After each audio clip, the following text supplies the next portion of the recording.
It happened in less than 2 minutes.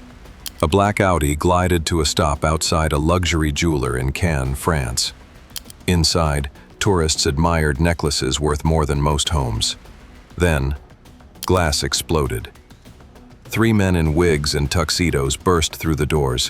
One shouted in Serbian. Another swung a hammer. The third? He walked calmly to the display case and began scooping diamonds into a leather bag as if it were routine. No shots, no panic, just precision. 90 seconds later, they were gone.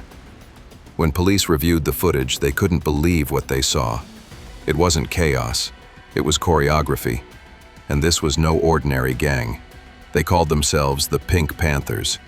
And over the next 2 decades, they would pull off more than 500 jewel heists across the globe, stealing nearly $500 million in diamonds. They weren't assassins. They weren't cartel kingpins. They were something far more cinematic.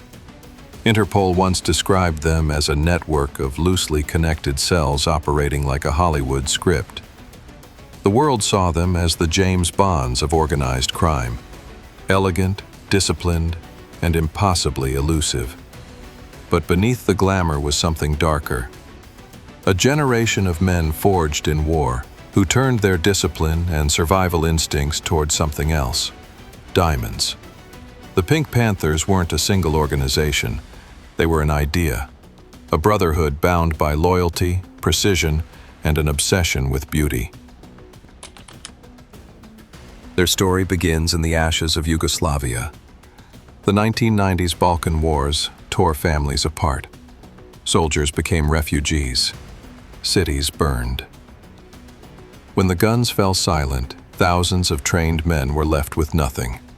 No future, no country, no peace.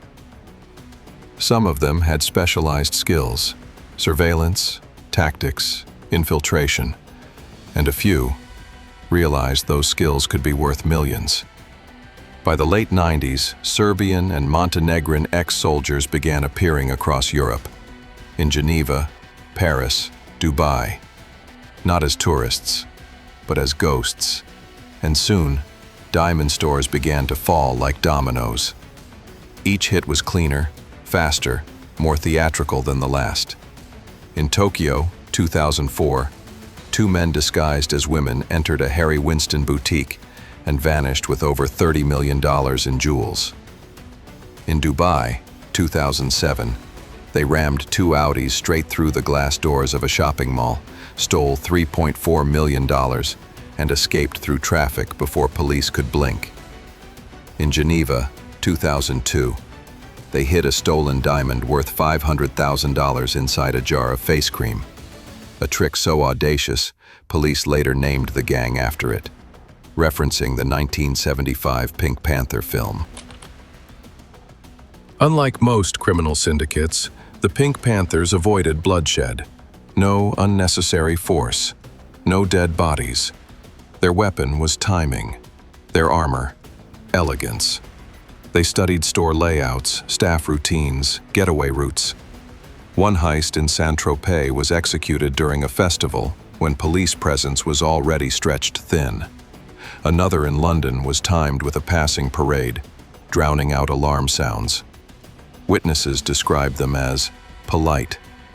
They thanked employees before leaving.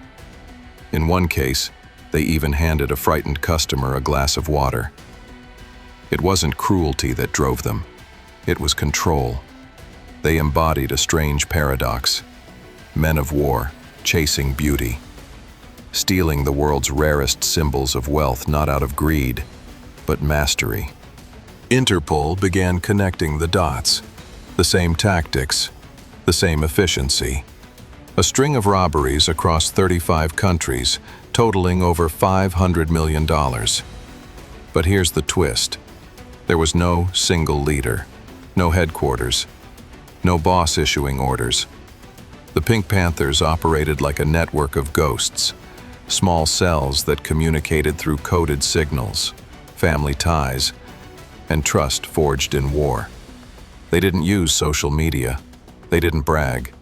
They simply disappeared. Some crimes are violent, others are brutal. The Pink Panthers' crimes were art.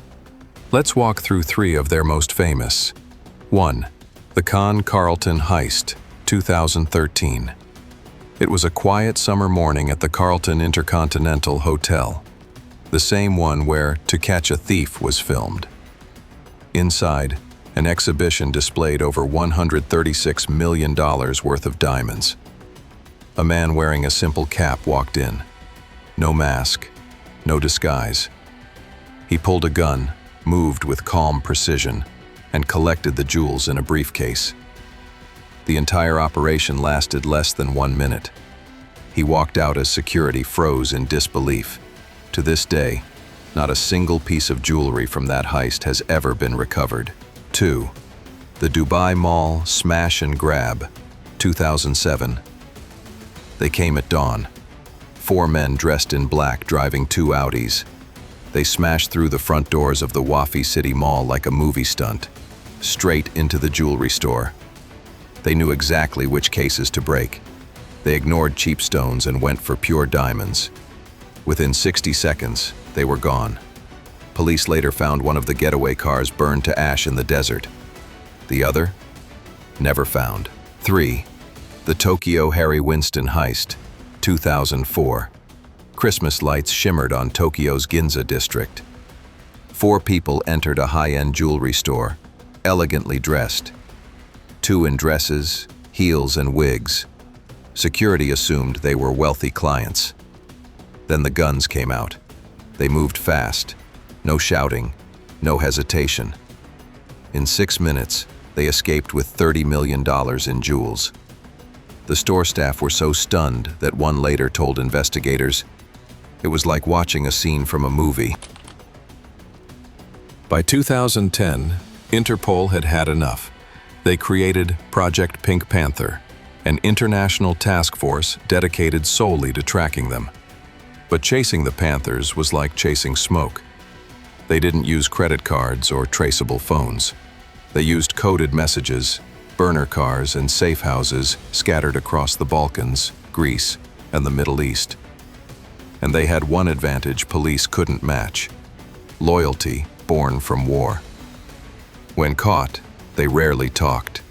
When jailed, others broke them out. In 2005, Milan Paparic, a known member, escaped a Swiss prison after accomplices rammed through the gates with a stolen car and opened fire. Not to kill, but to free. In 2013, 2 Panthers escaped from a Swiss jail using ladders made from bedsheets. Each escape felt like another chapter in a myth. Even behind bars, they refused to vanish quietly. To understand the Pink Panthers, you have to strip away the headlines. Beneath the designer disguises and stolen diamonds were men who'd seen horror up close. Many were veterans of the Yugoslav wars, trained, traumatized, and left adrift in a world that didn't know what to do with them. The discipline they once used in combat, they now used to outwit police. To them, a heist wasn't crime, it was order. A world that finally made sense. No politics, no chaos, just precision and payoff. And though the media painted them as glamorous rogues, their world wasn't luxury, it was exile. They lived under false names, constantly moving, never home. For every diamond they stole, a piece of normal life was lost. In interviews, captured members rarely showed remorse. One told reporters, "We never hurt anyone. We only stole from the rich." But another admitted quietly, "You can't live like this forever. It eats you." By the late 2010s, the Pink Panthers' golden era began to fade. Interpol's database now contained the fingerprints, faces, and aliases of over 200 suspected members. Dozens were caught in Switzerland, Spain, Dubai, Japan. Some turned informants. Others vanished back into the Balkans. But the truth is, no one ever really dismantled the Pink Panthers. They simply dissolved, melting back into the underworld they came from. Their legend, however, refused to fade. To criminologists, they represented a new kind of organized crime, globalized, decentralized, and ruthlessly efficient. To filmmakers and journalists, they became icons of cool rebellion. And to police, they were the ultimate reminder that elegance can be a disguise for ruthlessness. It's easy to romanticize them. The tuxedos, the disguises, the diamonds glittering like captured stars. But behind every flawless heist was something fractured.